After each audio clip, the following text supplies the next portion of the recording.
What's up, everybody? Welcome to IGN Game Scoop. I'm your host, Damon Hatfield, and joining me this week is Tina Amini. Me and my cat. What's her cat's name? Lion. And Lion is joining us. Justin Davis. And Sam Claiborne. Hey, everybody. And we've got a great show for you this week. We're going to talk about some important new release dates. We're going to talk about some a couple really cool games that are out this week. But first, Assassin's Creed Valhalla is finally officially announced. The long rumored Viking entry in the Assassin's Creed series. Hopefully everyone got a chance to watch the cinematic trailer. Any sort of first impressions on what we've seen so far? I feel bad for the English. Yeah. I don't think you're supposed to sympathize with them there. They're getting slaughtered by very mean Vikings. Okay, so there were two scenes in that cinematic trailer that I really liked that reminded me of scenes of other movies and such. One was when the main protagonist's friend, his buddy, gets like impaled twice, but he's still beating down the enemy force. And it felt very much like the Boromir scene in Fellowship of the Ring, if you know what I'm talking about. No spoilers. Oh, yeah. Well, I guess that is a spoiler inherently. Sorry if you haven't seen that movie. And then the other one... well, he could be fine based on what you just said. He could be totally true. fine. Yeah, I mean, he was fighting until the end. Just two arrows. Yeah. Yep. And then there's the you guys have seen Gladiator.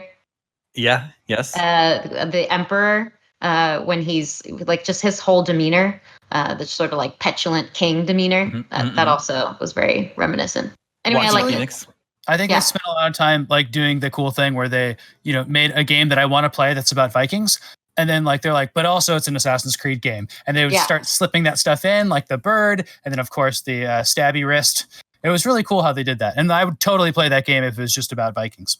That's a point. That's the point I wanted to make. Like, I wonder, is it time for these games to move away from Assassin's Creed? Yeah, no more future. Or just like, they just, it doesn't I don't need want to to walk around an office. It doesn't need to be an Assassin's Creed game. Like, it can be an open world action RPG Viking game. It's almost like when they started with AC Origins and Odyssey, they could have started a new franchise with those games because the games are great. I'm sure this game's going to be amazing, but like this Viking is an assassin. He's part of this this Assassin's Guild, and he's got the hidden blades. Like, come on, man. But look, that hidden blade saved his life. So maybe the Assassin's Creed life is the way. It's just like it gets less and less believable. It doesn't in these new settings. Like I really love the new style of Assassin's Creed. Origins I wasn't as taken with, but Odyssey is one of my favorite games of this generation. So, for me it's like great, like bring it on, another big open world action RPG.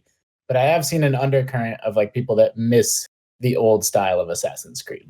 Yeah. Why did I kind of heard that take too is like, oh, this looks like it's more like the old Assassin's Creed. And then I read our articles about it and I still don't really get that. It still seems like RPG Assassin's Creed. Oh, no, it is. I'm saying people miss that. Like that's something I'm seeing about Valhalla. They're like, this looks cool, but we missed the old thing. I think it's funny because I guess you can take the interpretation of what makes an Assassin's Creed series a little differently. Like they're obviously incorporating some new elements and some older elements that were new to the series at the time, like naval combat is making a return. But that was an element that like people appreciated about the series as it was evolving. So the future stuff, it is very much a part of the series, but it wasn't one that I necessarily loved or looked to the series for. So if that is what makes Assassin's Creed an Assassin's Creed series, like I don't know that that's the thing that we should be valuing over something like the elements of exploration, the elements of like overtaking certain areas and kind of like embedding yourself in this open world game that's really got a heavy RPG element to it too. That feels more Assassin's Creed to me. Yeah. I know that there's a contingent of fans that actually do like the story in the modern day trappings and they like following all that. But the developers have even made it so like if you don't care about that, you hardly even notice it when you play these recent games. It's fallen off since 3. 3 was like the height of it. Yeah. People were searching Desmond all the time when we were writing that guide and like really talking about it and stuff. And then like it really trailed off. Yeah. You play, like in Odyssey in particular, like you play that game for like 20 hours and then it pulls you back into the modern day. I'm like, oh, I forgot all about this. Yeah. It's like these brief interruptions, little intermissions. Yeah. Did you guys see the go ahead. Oh, sorry. We had an interview with the I think it's the director. I apologize. A member of the development staff, and they really are playing up in this game that you're going to build a settlement. and you're going to build new buildings in your settlement, and those buildings are going to unlock new characters that he really went out of his way to emphasize that they're not going to be afterthoughts. You're really going to care about them, and they're going to be interesting. And each thing that you add onto your settlement is going to add new gameplay. And like, that's my complete video game guilty pleasure. It's my favorite thing to do in any game is like build up a home and a base in a game where it's not actually like a base building game. Like that's the reason I love Dragon Age Inquisition so much. The best part of the whole settlement aspect is that you can actually construct certain specific buildings in your settlement, and then that obviously expands the range of resources that are available to you, activities that are available to you. But I'm just like, so it's like a tower defense Assassin's Creed game. I'm all for it. Yeah, I love that's like such a sucker for me personally. Any game that has that, I'm in. What didn't Assassin's Creed 2 have like a base building? Like you had like a estate that you built up? Not too well, yeah. They've dabbled with it a little. It was the one after that. Brotherhood was the one. Maybe it was 2. The one where you had the big villa, and then you built it up over time. Yeah, you're right. Yeah. Did you guys see the perhaps I don't even know, what do you call bull shots when you don't know if they're real or not? I guess they're. Oh, I thought the screenshots are absolute bull shots. Yeah. Okay. Well, let's call them maybe shots for now. But they maybe screenshots, but they look amazing. And those are like, because the cinematic trailer, if you don't know, is like just CG that somebody made that's supposed to hype you for the game. And Assassin's Creed is famous for those. Those are bold trailers, right? They're nothing to do with the game. They're just supposed to give you the vibe of the game, if anything, but mainly just make you excited. So they released a handful of screenshots, and one of them is the coolest thing I've ever seen. It's this like wood Norwegian palace with like the northern lights behind it, and like this like path like up rock to it. It looks like the coolest scene in The Witcher ever or something. Like it's just like total fantasy looking. I love it. I'm gonna try to bring it up here. Whoa, you don't have that technology. Oh, I think okay. All right, let's see if I can make this work here. I'm gonna try to share my screen. Is it? And I was trying to peek around those. It is. Yeah. Is that the image you're talking about? Yeah. This is the screen that I thought looked most like a screenshot, and it has a very like stylized look to it. I hope the game looks like this. They look like paintings. And so either the game is actually not, straight realistic and through, filter or other artistic means, they actually are making it a little more painterly, or those screenshots are just fake as hell. So we will see. I mean, in some of the others, like the camera's not even like behind your character. So it's like, there's no way that can be a screenshot. Like there's also that one Red Dead 2 trailer where they were saying like a lot of the fan community was pushing back and saying that they wanted gameplay, and then Rockstar came out and said actually all of that is gameplay. We just played with the camera and pulled it up in certain respects because people were using the camera angle as a sort of defense that it wasn't gameplay. So they could have just tweaked with stuff. Dev tools. Yeah, that's true. I know that like there's going to be naval combat, which people like, but again, like without cannons, I don't think that's really that exciting for me. But what in Odyssey they had like flaming spears. I know. I just didn't think. I don't know the cannons, man. You gotta have cannons, broadsides. It's fun. But I can picture what it's going to be, and I was wondering like if it has like Northern England and Ireland and stuff, and then that's the places you attack. But then it'll probably have Sweden and Norway, and then I bet it'll have Iceland as like a place that'll look just like Death Stranding, which will be pretty funny to have. But I wonder if it'll have the Americas on the other side, which I think would be really cool. That's a rumor. Is it? Well, that you may for 1 or 2 missions, like a lot of Assassin's Creeds have like it'll pop you into somewhere else for like a section of the game and then let you return. It's not like a core focus. Yeah, I think that'd be really neat. 15 studios are working on this game. It's insane. How else are you gonna get it? Studios, yeah. I mean, Ubisoft is known for borrowing from their other studios to support, but that still seems unprecedented. Yeah, I thought so too. And then Ubisoft Montreal, I believe, is the lead studio working on it. I also thought it was interesting that this trailer is bookended with Xbox Series X branding. Yeah, seems like a next gen game. Yeah, I mean, it's like they've aligned with Microsoft for like marketing purposes, and it's entirely possible there could be some sort of exclusive items in the Xbox version of the game. But I think this is the first time we've seen a third-party game sort of align itself with either Sony or Microsoft. That's the trickiest marketing. It's like naming a ballpark after a bank. It's like it's so silly. It's like you get through the whole trailer, you know it's on every system, and then it just says Xbox at the end. It doesn't say anything about like exclusive stuff on the Xbox. It doesn't say anything about like this looks better on Xbox. They just kind of limply trot out the Xbox logo. I think that's so silly, and it probably costs so much money. I know. Yeah, that's why I think it's interesting. It's called synergy, Sam. It's total synergy. It's kind of, I think it's like another example of Sony kind of letting Microsoft dominate the next gen conversation. Mm-hmm.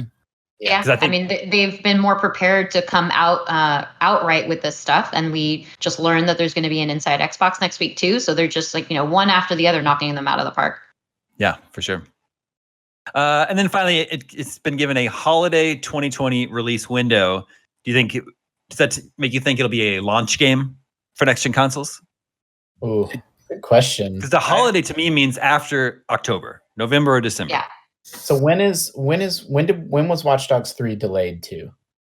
It's like before their fiscal year, whatever. So it could be any time before next March, I believe, or April. So they have to keep those two games away from each other. Is what I think in Ubisoft said. So then it's sort of like, I don't know. Like, is Watch Dogs going to be early, like the kickoff of Q4, and then like maybe Assassin's Creed to follow in November? Like, I don't know. I think it's like if they have the opportunity to say like, do we want this to be a launch game or not? Like, they're definitely going to say like, yeah, we want this to be a launch game, right? I mean, isn't that like you get see those pictures of people with their like first system, and they're like, and I got these 6 games.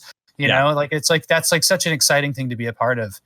It reminds They're not usually at launch though. That is interesting. I remember like Assassin's Creed 3's like remake was at launch for Wii U, and I think it helped it a lot. Like that's like a really funny thing to think that Wii U pushed anything, but Assassin's Creed 3 got reissued for it right then. Black Flag was cross-gen, like this game is, and that was my first. Like that was the game I played on my launch PS4, even though it was also available on last gen. Mm-hmm. So sort of that seems similar-ish to me. Mm-hmm. And then one wrinkle there is like the Xbox version actually is buy once and play anywhere, right? Mm-hmm. So maybe you could start on your Xbox One and then move to your Series X if it came out whatever a week later, whenever it might be. I think it's really funny that Damon, I've heard you say this several times in meetings and stuff, that you're like the holiday season. You're like, well, that means it can't be a launch game, because to you, Damon, the holiday season clearly starts maybe, what is it, after Thanksgiving? Yeah, Thanksgiving. So Thanksgiving's not a holiday for you. No, it is. No, he's saying Thanksgiving. Yeah. What about Halloween? That is a holiday. Okay. But it's not the holidays. Just like the 4th of July is a holiday. Independence Day is a holiday, but it's not part of the holidays. Okay. So, okay. All right. So do we have to have the day off for it to be a holiday? Because then Halloween is a holiday. Mm-hmm. We don't get Halloween off. We should be. That. We should get Halloween off. Summer movies are coming out in April.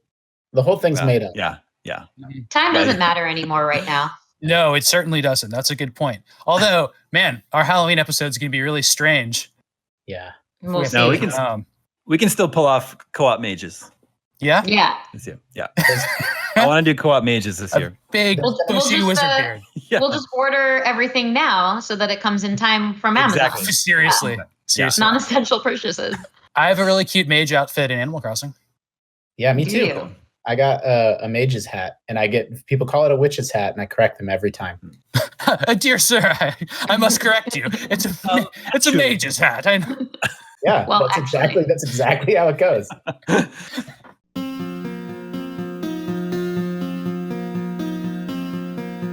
All right, let's move on. We've got new release dates for both The Last of Us Part 2 and Ghost of Tsushima. Turns out The Last of Us Part 2's indefinite delay was about 2.5 weeks. It now arrives on June 19th. Yeah. So maybe for such a short delay, calling it delayed indefinitely was maybe a little dramatic. Premature, yeah. It was dramatic for sure. That game also, like earlier this year, it had its release date announced and then delayed like a week later. Like, why? I mean, to be fair, I assume there's a level of people anticipating or projecting like how much this work from home scenario is going to be impacting them. And it ends up being a bit of an overcorrection where people have to kind of dial it back and recognize that. But I do want to have been a fly on the wall in those meetings and understand the context of like, there's no way this thing is going to be ready considering where the game is at, or maybe like where people are at in their work from home setup, or where certain marketing beats are at, or where budgets are at. Like, what was the issue that made them think it should be an indefinite delay? That clearly was an overprojection. Or what about this? They could have delayed it until the new Ghost state, just arbitrarily, right? Like they would have had a couple extra weeks to work on it, but instead they're like, bam, we're taking over this slot. It is interesting. The new Ghost state is July 17th, in case you hadn't heard. And it is interesting that game, which presumably could have arrived on time, just has to get out of the way of The Last of Us Part 2. But maybe we didn't hear about their indefinite delay. I mean, maybe. Maybe they actually coordinated. Oh gosh, I didn't want to think about that. One other possibility, and we talked about it on GameScoop at the time, was that that's a game that is about a pandemic sweeping the globe, and that the delay may have been like maybe we don't want to be launching this game right now, and then enough time passed that they're like, nah. Yeah, it seems fine actually. Yeah, it seems fine actually. Like. I think there's a non-small chance that like it's actually not to do with his development as much as like just the audience sentiment. Yeah. So I'm gonna do the segment called "Say Something Nice" about this topic, which is one of my favorite things to do. We're getting 2 amazing games, hopefully summer. Games we're anticipating a lot, and we never get summer games. Just a month apart. Summer's gonna suck, so it's so good. Yeah, that's a good point. I'm really excited for that. Having announcements like Assassin's Creed today, and then games to look forward to and talk about. Like, it's exciting to have lots of things to talk about. Yeah, absolutely. For sure. So with Last of Us Part 2 coming on June 19th, I think the real question is a week going to be enough time for everyone to finish it before Mr. Driller Drill Land is out? Well, is that a Switch game? Yeah. You can play them at the same time. That's true. Those are the rules. Second screen experience. Yeah, but you got to give up Animal Crossing then. Nope. Yeah, well, maybe if you have a Switch Lite. Animal Crossing. There you go. Those are the new rules. Yeah, we just prop everything in front of us now. All the screens. Sam said it best a couple weeks ago, where Animal Crossing is just email. It doesn't count as a video game. It's just email? You wake up and you check it. Yeah, you literally check your email every day, or your mail every day. It's true. I've been trying to do a little bit of Animal Crossing. I know we're going to talk about what you've been playing, but like during the load times in Final Fantasy, which aren't that bad. So now I'm kind of looking forward to the last couple months of load times. I'm like, well, if I had a few more load times, I'd be able to mine more iron. I read one of my guilty pleasures is I like to read the relationship advice subreddit, where people are just asking for advice, and then people weigh in on like what you can just ask here. Yeah, we could. We the GameScoop. Damon may have some experience with that. It's true. This Damon hosted a podcast about that, just so I want to explain Justin's joke, so it wasn't anything like unclear about that. Yeah. Also briefly ran a video series for advice, and it frequently was relationship related. That's right. You got 2 experts here. 2 experts. Sorry. All right, let's bring it back. No, it's fine. Like, so there's the thing that I like most about it is like it's the most minor, like my girlfriend forgot to do this or my boyfriend did this insensitive thing, and all the comments, so I say dump them. It's every time. But like the thing that I'm sure they say lawyer up. Yeah. Does the first dump them get all the votes? Lawyer. Yeah. And this lawyer up gets all the votes. They got in an argument, and then she, took a shower to cool off. And when she came out of the shower, he was on her Switch, and it had messed up her whole island. Had like on purpose? Picked all her flowers and like chopped down all her trees and like terraformed everything. I don't know. Tina, go ahead. I can't believe it. Like, so on the one hand, it's just a video game, but on the other hand, like the level of sociopathy to like go out of your way to open someone's game and like cut down all your trees. Their digital space was unbelievable to me. Unless they're 12, in which case it just makes a lot of sense. Yeah. That's how you get your anger out. Yeah. Do you think I'm okay to tell the story about the Animal Crossing preview that we went to? Yeah, why not? Yeah, I think so. Okay. What about it?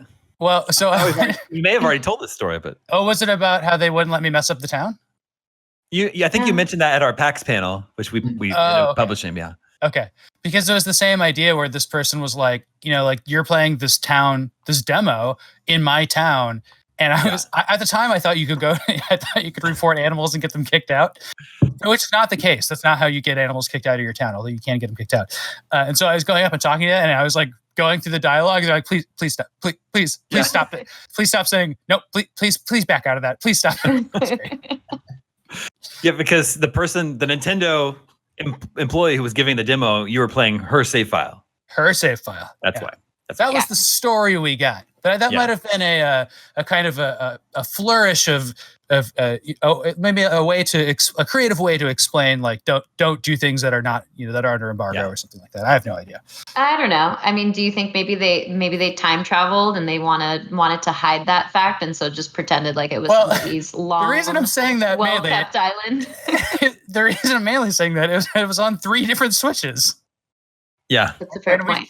We jumped from 1 week in 3 weeks in, and then a month in, by them like unplugging and plugging in something like behind a little curtain, so I couldn't see what was going on. I was like, "What are you guys doing back there?" Like, "Oh, there's 3 Switches."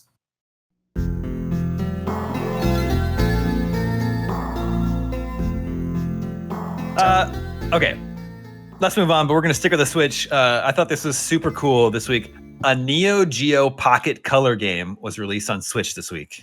Explain what a Neo Geo Pocket Color is, Damon. It was a short-lived handheld made by SNK, the Neo Geo company, and I think it was like in the late '90s, early 2000s. So like color screen. It looks like the Game Gear. The Neo Geo Pocket was black and white, like the Game Boy. Oh wait, yeah, sorry, the Pocket was black and white. And then they made a color version. My favorite thing about the Neo Geo Pocket Color is they released a Neo Geo Pocket, which was black and white, and then very, very soon after released the Pocket Color. It was like the same year, I think. Yeah. That's like the Pro model, or that's like the models we get today. Can you imagine if you got an Xbox One Series or Xbox Series X, and then one was black and white? Yeah, it's just cheaper to do that. If you want the black and white one, it's available. It's like very slightly less powerful than a GBA, or like in between a Game Boy Color and a GBA, I would say. Yeah. So did you hear about this game on Switch?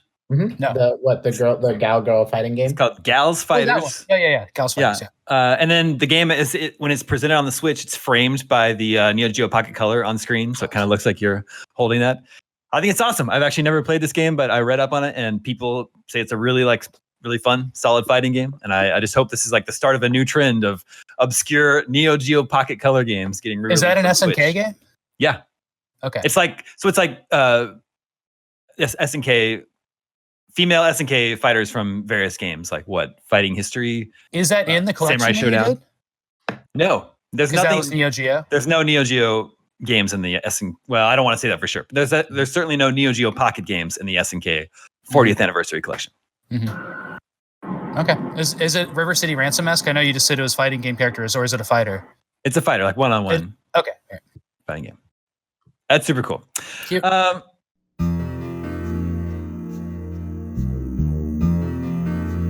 Let's talk about what we've been playing. I'm still slowly making my way through Final Fantasy VII Remake. Did anyone else finish? No. No one's finished. Okay. I finished a boss battle. Cool. But I've been putting off forever. I just got through a haunted train station. Yeah. I'm just getting through there now. We're all in the same spot. We're all playing through it fairly slowly. There are a lot of comments last week that, hey, finish the game and then come back and your opinion of it will change. And I'll have you know that since I don't give a crap about the lore story of that game, I'm fully spoiled on the ending. Like, gotcha. I've completely read up and understand everything that's like happening because, it's just not important to me. But, because people are playing through it, I'm clearly not going to spoil anything for that. But we reported on, didn't Nomura say something about how this will, that he didn't change the story? There was a story today that he's not completely changing the story moving forward. Okay. So in this game, maybe. Yeah. For disc 2. Yeah. For disc 2. And 5 and 6 and 7. This is going to be in the end of this game, the way this is going, it's going to be maybe a 450-hour game. The way we're playing it. Yeah. Especially the way we're playing it. And I know, I actually know somebody who platinumed it already, which seems like unfathomable to me. I mean, I can't even believe that. But I love the pace I'm playing with. I still look forward to playing it every night. I have no problem with that. I put in a couple hours. It's going great. I like the play sessions I have. Where are you, Damon? Like I said, still moving slowly. I think I'm in chapter 6. That's not that slow. What did you just fight? A lot of I went through the thing where you infiltrate. You have to like sneak into the base, and you have the fight with the motorcycle guy. Yeah. You have a couple fights with him, and then You had the pizza party. I'm a little bit, I'm past that part. Mm-hmm. Okay, cool. Damon's still pretty early on because he's still in Midgar. Yeah, yep. Well, that's very funny. Thank you. I've been playing a lot of, man, I already know the comments are going to be mean because I get accused of not liking AAA games, even though I play and like almost all of them. But I've been playing a lot of like casual PC games. Like it popped into my head one day that like, I was like, oh yeah, I remember Diner Dash. So I've been looking up and playing a bunch of games like that. Like I remember playing the Xbox Live arcade version of Diner Dash. They're totally good, and they're totally more hardcore than people think they are. Like getting the gold medal time or the 3-star time or whatever you want to call it. Like it takes a lot of like multitasking skill, and like these sorts of chill out games are what's appealing to me at this moment. So like I'm splitting my time between games like 12 Layers of Hercules and Hero of the Kingdom and stuff like that when I'm not playing Final Fantasy. And I think that they are underrated and get a bad rap. What about Picross S4? Well, hold on. Before we go on, that Diner Dash game, every time you say that, I think of this very expensive, rare NES game called Panic Restaurant, which is such a good name. That is a really good name. It's like a bad translation of Diner Dash. Yeah, exactly. I always think of like, oh, is that the English version of? No, the English version is just Panic Restaurant. The Japanese name is Wanpaku Kokun no Gourmet World. Ooh. Oh my goodness, yes. Box art. Isn't that great? Do you want to throw it up on Still Store? Yep. Here we go. It's got a big scary face. I wish you would have asked me to explain this one from memory, because I can't even explain it looking right at it. There's a decapitated chef. Oh my goodness. Body. I mean, he is panicking. It's total chaos. Yeah. There's a chicken that's running away. There's a giant carrot that's peering behind the curtains. A sexy in a carrot. concerned fashion. Yeah. And there's a very, very crazy hot dog in the upper left. Yeah. Wow. There's a lot of panic going on in this box art.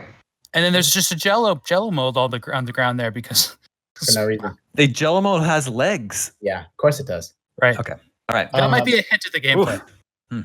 It reminds me of like a parallel universe. Like, we've all laughed and made fun of the weird, bizarre, like Mega Man and Pac-Man boxes there are. Like there's a parallel universe where like we're on Panic Restaurant 15 right now. And then Pac-Man is the game that's like been lost to the sands of time. I've also been playing Streets of Rage 4. Yeah, how is awesome. It's awesome. I love it. Really? It's like, it's so fun. It's such a cool homage. You can tell that the developers are big fans of the series. I haven't played just a straight brawler in so long that it feels really refreshing, even though it's not really doing anything new gameplay wise, but it has a really cool, a more modern, like hand-drawn art style that I love. The animation's great. It's just super fun. Super our reviewer said that like it didn't make that like, stretch as like a next gen brawler, and it really relies on being an old school brawler. But two things about that. One is that Castle Crashers made that stretch, and it's like the only brawler I've liked in a long time, besides maybe the Warriors, the Rockstar game.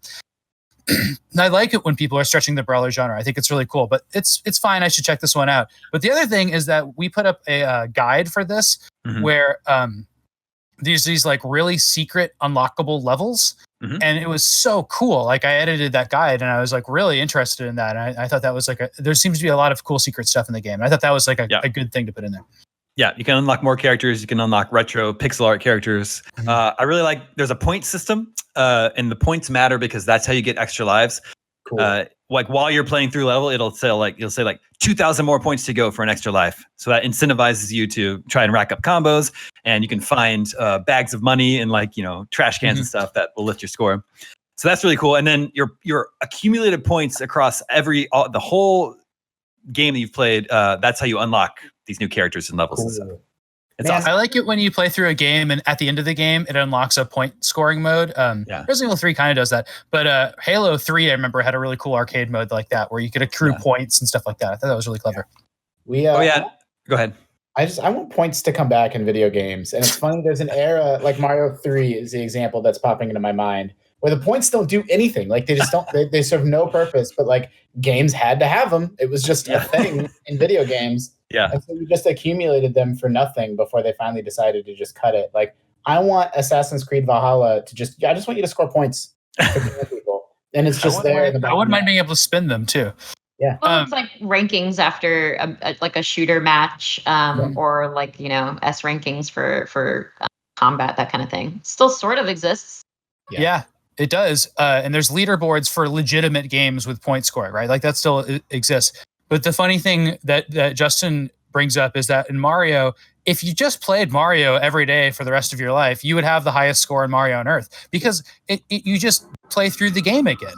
It just loops with the same score. It's crazy. I think that's so funny. So the only purpose of that score, maybe only Mario 1 does that, actually. I don't know if 3 does. I'll also look into that. But the best thing about scores in those games is that you could ride into Nintendo Power and then you could get on the high score charts, because that's what leaderboards were then. They were in the magazine, in print, and it was like, so-and-so in Kentucky has the highest score in Tetris. It's pretty cool. Couple things about Street Fighter 4. When you pick up food off the ground, it makes the same sound as Pac-Man when Pac-Man eats fruit. It's like like the wood. Oh yeah, it's really, really good. And then the second level is in a police station because you get arrested presumably, and then there's a prison break, and you have to not only do you beat up all the prisoners, you also have to beat up all the policemen. And then one of the like mid bosses is named Murphy, and I'm going to assume that's a RoboCop reference because RoboCop is Agent Murphy. Okay. Well, it's not called Streets of Calm. That's right. That is absolutely right. Anyone else? Got a full-on laugh out loud from Dina there. Anyone else restaurant playing anything else? Restaurant, exactly. Sam, I have watched 3/4 of the BC Boys documentary. Oh, nice. Yeah. I was going to offer to do a watch party with you for that. I'm watching Babylon Berlin, and I finished the newest season of it, and it is so good. Okay, good. Good. I've only watched the first 2 episodes, and it's a little bit like, what? So I know it's hard to catch up. Am I still supposed to care about the train? Does the train still matter? Yeah, the Nazi train. You'll catch up right away. And then there's I always sell this series. It's the most expensive series ever made in Germany, or the most expensive entertainment thing. It looks amazing. It's like Star Wars, 1930s tech. But in this last season, the first season, there was the best car chase I've ever seen in my entire life, with the craziest scene ever. What? Because the second season has the best car crash. That's what I mean. It's the first and second season are combined. Okay, yeah. On Netflix. So this season has just an absolutely insane one-on-one character chase with I'm not going to give anything away, but it has a wall of spikes scene, which is very video game. Like Indiana Jones? I won't go into too much detail, but watch for that. It is crazy. It's crazy. Cool. Just one of the coolest things committed to film. I just can't wait for you to see it. Babylon Berlin is awesome. Mm-hmm.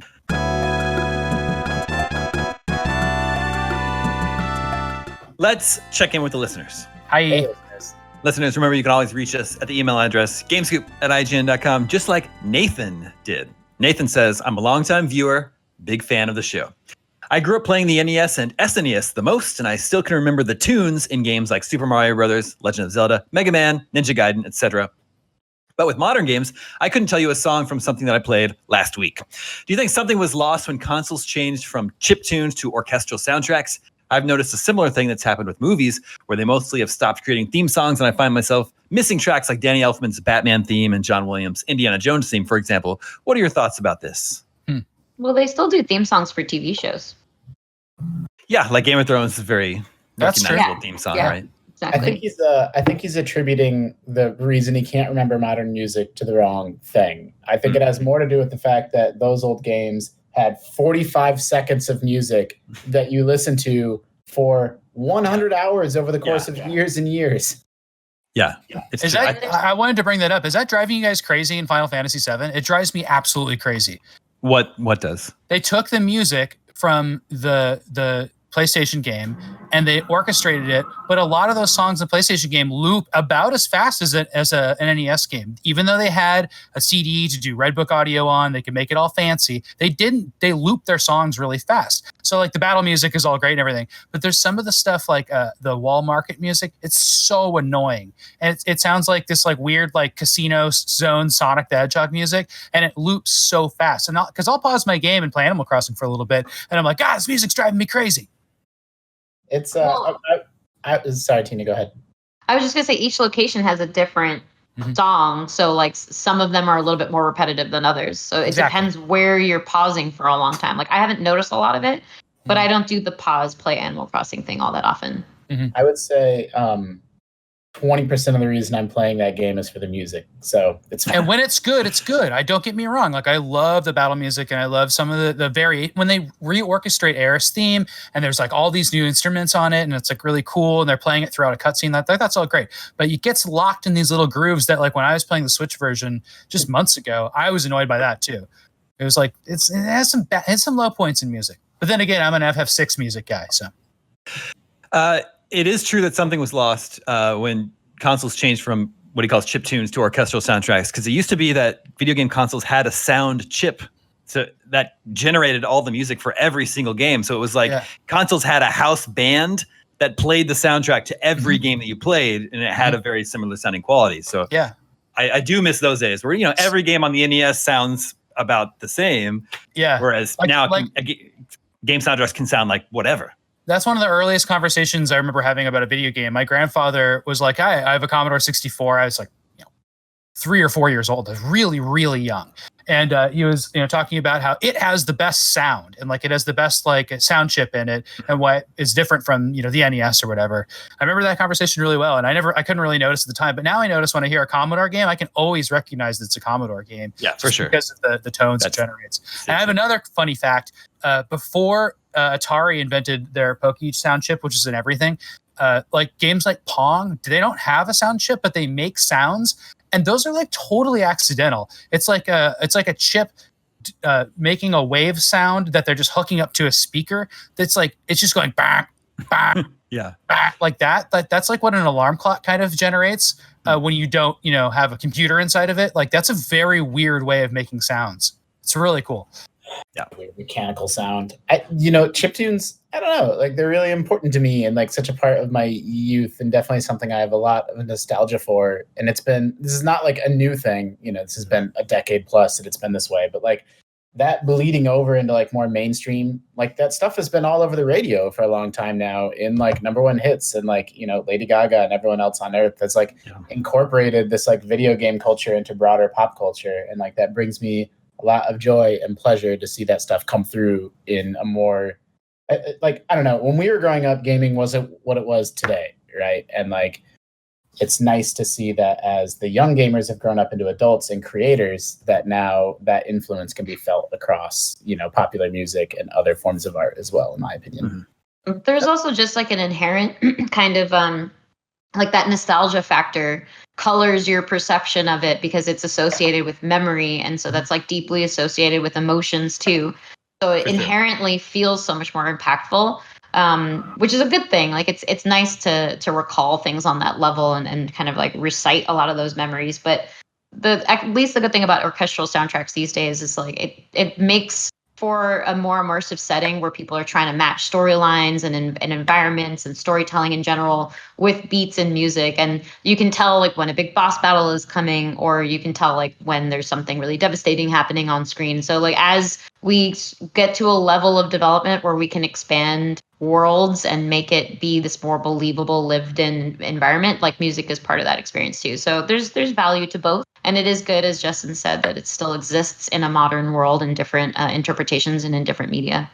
Yeah, I think Nintendo, as I play more Nintendo games with my daughter and she takes more of an interest in video games, and I've talked about this a little on Scoop before, they're the company that's heads and tails the best at like, presenting something new with something old and remixing something new and like playing, I don't know, like Mario Odyssey as an example of like you go into the wall and then you're 2D 8-bit Mario and the music turns into chiptune Mario, then you pop back out and you're back in 3D. Like, hey, my 5-year-old daughter, that confuses her deeply. Like she doesn't understand what's going on. Like, but that's just for me. Like that's just for dad, right? And like they're a lot more playful with their history in a way that like I wish more video game companies were.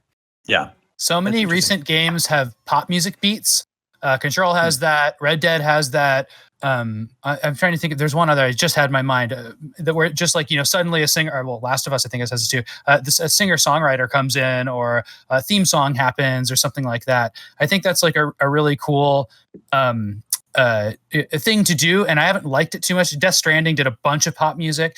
I didn't like it so much in those games, but I was going to say I love the idea of exposing artists using games, and I think Grand Theft Auto 5 especially, and then Vice City exposed me to a bunch of music that I would have never heard otherwise because it had stations of bands I liked. And full disclosure, half of my band is in a band in Grand Theft Auto 5, which I love, and so that station is one of my favorite things, and so I thought that was really cool.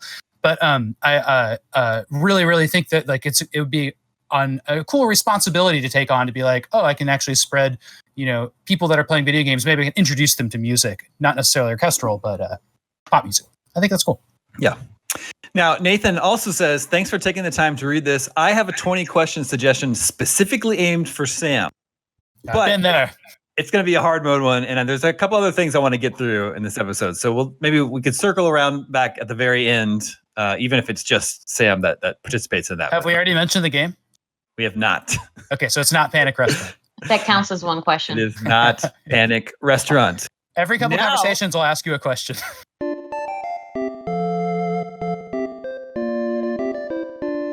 What we're going to do right now is take a look at the 2001 subscriber bonus for Nintendo Power. What? Subscriber bonus? I guess Did you prep us for this?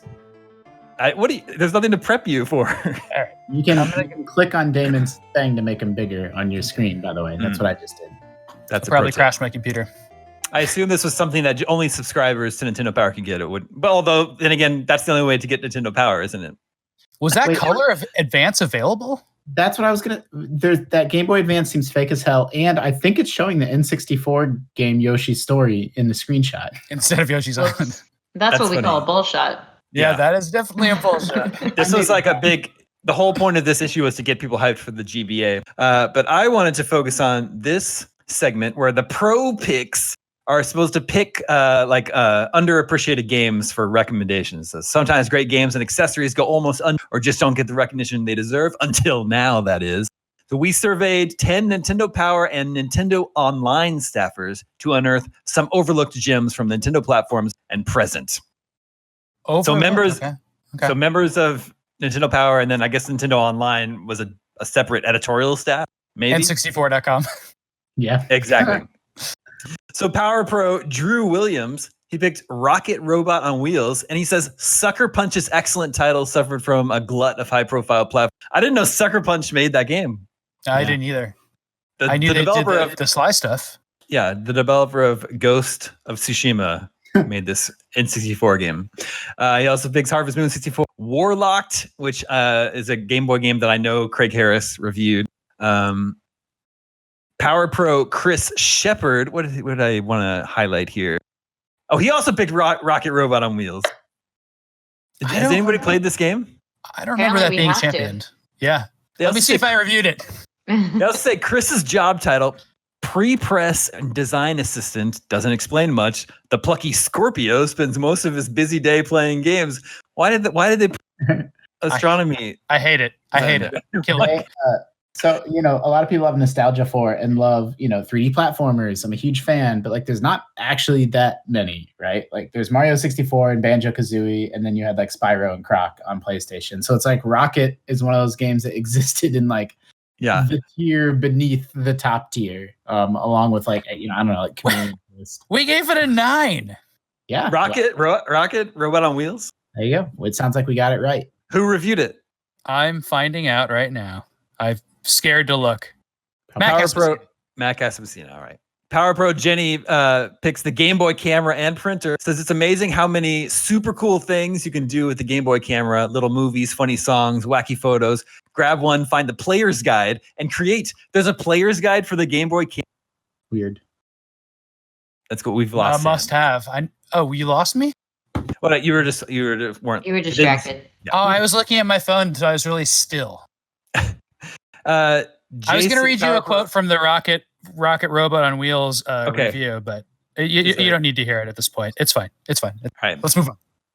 Power Pro Jason also picks the Game Boy camera. He says, I don't think most people understand even a third of what it can do. Hook it up to your Super Game Boy and use your VCR to record lo-fi, grainy, full motion video. The DJ function is also incredibly detailed. Wait, I didn't know that. No, I want to record stuff. I mean, yeah, it probably looks awesome. Yeah, looks like a Beastie Boys video. Yeah. The thought process I just went through is like, well, I know everything that thing can do, and then they listed 2 things I didn't know it could do. So I guess I was proven wrong. Power Pro Scott. It says, a gentleman and a scholar. Scott is Nintendo's foremost authority on Mountain Dew. In his 13 years with Nintendo, no one has seen him in a t-shirt without a video game logo on it. So there are some real veterans working at Nintendo Power. Okay. What were his t-shirts in 1987? I know. If this is 2001, he's been there for 13 years. So he started at Nintendo in 88. I want those t-shirts. Wow. That was even before Nintendo Power, right? When Nintendo Power was the like year 89? it came out. Okay, that was the year. Fall 88. That's so crazy to think that someone worked at Nintendo Power for that long. Yeah, that's really cool. That's a lot of counselors' corners. Online Pro, Andy picks Boogerman. Nice. He says, thank you, Boogerman, for reminding us all not to take our jobs too seriously. This game doesn't have the best play control or the most advanced graphics, but it is goofy, fun to play, and true to its... Do you guys remember play control? That was a term that existed in this industry.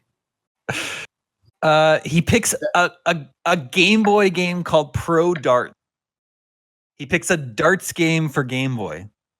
When I first heard about this game, I was extremely unexcited. I reluctantly picked it up to write a review, but after a few turns, I ended up carrying it around with me for a few. And now it's just something we're forced to do in Final Fantasy. Yeah, I guess I did play the darts game. Power Pro Allen also picks Bionic Commando Elite Forces, which is the Game Boy Bionic Commando, which is very good. Earthbound, it's funny, it's weird, it's perfect. I bawled when I found out Earthbound 64 was canceled. The greatest game to grace any Nintendo system ever. Earthbound. He also picks Double Dribble, the first cager to have dramatic close-ups of slam dunks. I don't know what the term cager means. Yeah, we're not exactly sports files. Is that what they call themselves? That's true. Sporto files. Power Pro George picks Maniac Mansion, which is one of my favorite games of all time. He also picks Quirk on the Game Boy, which Sam, I think we've talked about recently. He also picks the Street Fighter 2 port to Game Boy, which is just such an unusual. That's the way to experience it. Black and white, slow, terrible play control. 2 buttons. And then Online Pro Dan has spent the last 12 years at Nintendo. Wow. Power Pro Sonia. Sonia's reign of terror at Nintendo Power has lasted for more than 10 years. These are like some real Nintendo Power veterans that are working here at this time. That's really cool. Yeah. Dan picks Kickle Cubicle for the NES, one of the greatest action puzzle games ever. Plus, the name is just awesome. Say it over and over again. Yeah, I do frequently. It's a game about kicking cubes, so name don't lie. He also says about Willow NES, Willow is what Zelda 2 should have been. Yeah, well, it's a top-down Zelda game, but it's also Willow and it's pretty janky. All right. Those are all the highlights. That was good.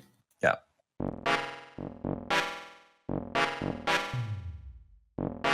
So I mentioned that Nathan had a 20 questions specifically for Sam, but it's like super hard mode that really no one would have a chance of guessing except for Sam. So I have another a real one that we'll do first, and then if Sam wants to stick around for his, we can do that. So that brings us to video game 20 questions. Our suggestion this week comes from 2 boyfriends, Will and Jared in Lafayette, Louisiana, and I assume that's a callback to a few episodes ago when we got a suggestion from one husband and one wife. This week it's from 2 boyfriends. Cool. Let the questioning begin. Person view? Does this game use a first-person view? Yeah. How is that a different question? A different question than what? Than what she asked. I didn't hear what she asked. Oh, okay. I thought you were just rephrasing it in a weird Damon way. No, I didn't hear her. All right, so not first person. This is not a first-person game. Okay. Could this game have appeared in that issue of Nintendo whatever? No. Okay. Does this game, do you pilot vehicles in this game? I can't say. I don't know. Hold on. I know that you do not. I don't know. So we don't need to ask if it's a Damien game. Much. Yeah, that's true. That's a freebie. Is this a multiplayer game? No. Is it an exclusive to a platform? No. Is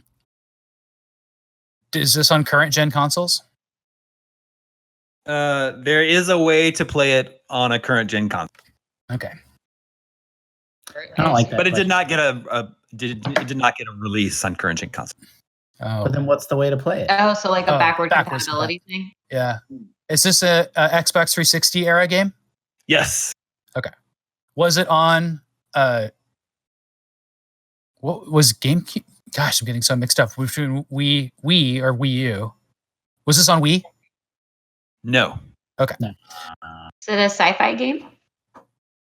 Of a sort, yeah. Was this game developed in Japan? Yes. Is it an RPG? Yes. That's 10. Nice. RPG semi-sci-fi game? Yeah, like Xenoblade. Yeah. It's a part of a series? Or like cyberpunk stuff. It is part of a series. Okay. Is it a license, based on a license? No. Okay. Did Square Enix make it? Yes. Well then. What was that? Was Lost Odyssey a Square Enix RPG from that gen? I don't really know. I wasn't playing a lot of Japanese RPGs in that era. Is this part of the Final Fantasy series? Yes. Is this okay? Does this game? I don't know. I think it's Final Fantasy 13. I'm trying to figure out how to like narrow it down. Yeah. Does this game star lightning? Yes. That's 15. Shit. Does 13 have a sequel? Yeah, but it's got 2 sequels. Is this the first game that starred lightning? Yes. Is it Final Fantasy 13? Yes. Final Fantasy 13. Wow. Good Nice work, moves. everybody. Is that the fastest one in a while? Yeah, that was really efficient. Yeah, seriously. It took us like 15, but we knew it by 15. The backwards compatibility thing actually helped me because after I finished 7, I was just thinking about I think I want to play Final Fantasy 13. I think I want to give it another shot. And I was figuring out how to do that. Like you can't play it on a PS4, but it is since Xbox backwards compatibility is so good and strong, that is a good way to play that game now. It's even been modernized for Xbox One X. Yeah, sorry, that's what I meant. And it's on Steam as well if anyone's interested. Yeah. Nice. That's a good one. Well done, everyone. For the people with hard stops, you're welcome to leave, I guess. Am I going to stick around for this nonsense? Yeah. Right. And everyone's also welcome to stay if you want, but I'll bear witness. Okay. I do have to hop out. Thank you. All right, Justin. As always. Hard out, Justin. Thanks, Justin. Bye. Have a good one.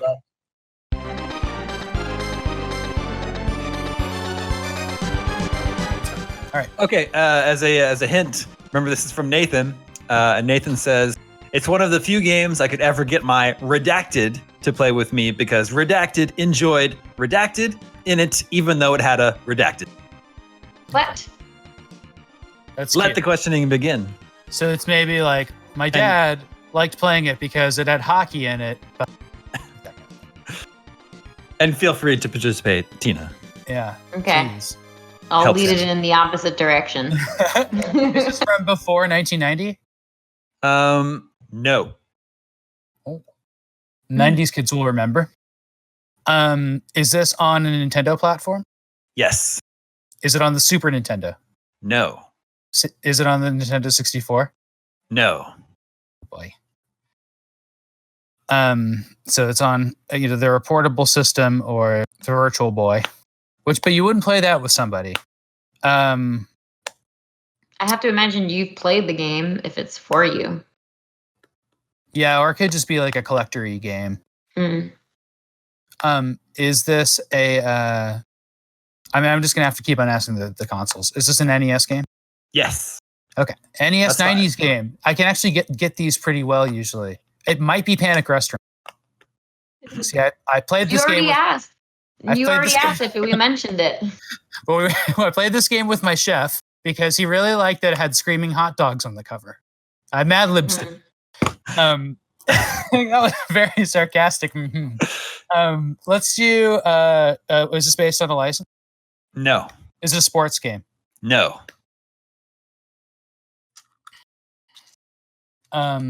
Is this a game about killing people? I guess you. Oh, it is not a game about killing people. So people was the thing he stressed there. Mm-hmm. So it could be robots or animals. Is this a game about killing animals or dinosaurs? Yeah. Is this a game about killing animals? Presumably they're dead after you're done with them. Oh. So zombie animals or just zombies? Mm-hmm.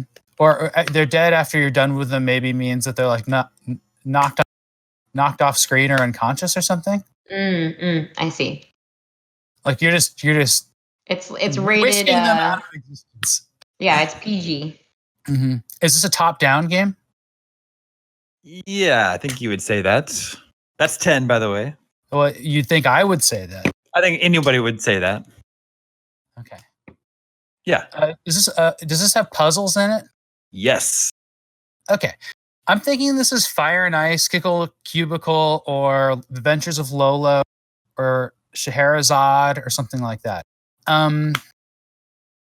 Do you push blocks around in this? Yes. Did I mention the game already? Yes. Wow. I don't know where to go with this. Is this a game about ice cubes? Yes. Is it called Fire and Ice? Wait, that's your guess? No, is it Kickle Cubicle? Okay. Yeah, I'm thinking it's Fire and Ice. Do I have to make it official? Yes, but remember, if you guess wrong, you lose. Oh, okay. All right. Don't guess Fire and Ice. Is this a game about the element? I think you only have a guess left, right? No, he's at 14. Oh, okay. Is this a game about the fundamental elements of the planet? No, that's 15. Okay. Is this a game about kicking? Yes. Well, I mentioned this earlier. How could this be? Is this a game that's part of a series? No. I don't know enough about Kickle Cubicle to make this happen. Is this a game that has a really hard to read cover? Hard to read what? Cover? No. That's Scheherazade has that. All right, is it Kickle Cubicle? Nice. Yes. Why didn't I mention this earlier? What do you mean mention it? Yeah, It was in that issue of Nintendo Power. Yeah, and didn't I say is the game that this guy wasn't that the game that I said is this game? This is something I mentioned already, and it was Kickle Cubicle. No, he answered yes to. I said you have mentioned the game. Yeah. No, I just thought I asked that earlier in the episode. Earlier, you thought it was Panic Restaurant. Oh, okay. Yeah, and for the previous round, you asked if we'd mentioned it before, which was a no. Or no, you asked if it was in the Nintendo Power Edition. Okay. Yeah. Which was a no because it wasn't, but this one was. But we had talked about Kickle Cubicle. That's amazing. It's a bonus subscription. 20 questions. That's what it is. Would we have gotten that had we not read that issue of the magazine? I don't know. That's up to you, Sam. Nathan says it's one of the few games I could ever get my dad to play with me because he enjoyed figuring out the solutions to puzzles, even though it had a cutesy art style. That's really cool. I like that. I've actually never played that game, but it looks cool. I'm gonna check it out. Mm-hmm. And you do.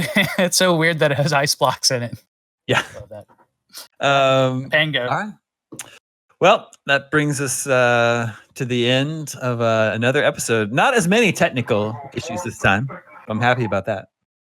Yeah, and people don't know this, but we go on podcasting until the end of the day for about 3 or 4 more hours now. It's just we don't record it for you guys. It's just It goes in the bank. Hear those?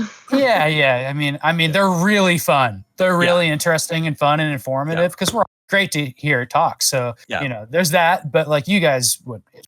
Yeah, Game Scoop is like the warm up. Yeah. All right, that's all the scoops we have for you this week. Thank you, Sam. Thank you, Tina. Thank you, Justin. Thank you, Borba. Working behind the scenes. Remember, you can always reach us at the email address gamescoop@ign.com. My name is Damon. This is IGN Game Scoop, and we're out.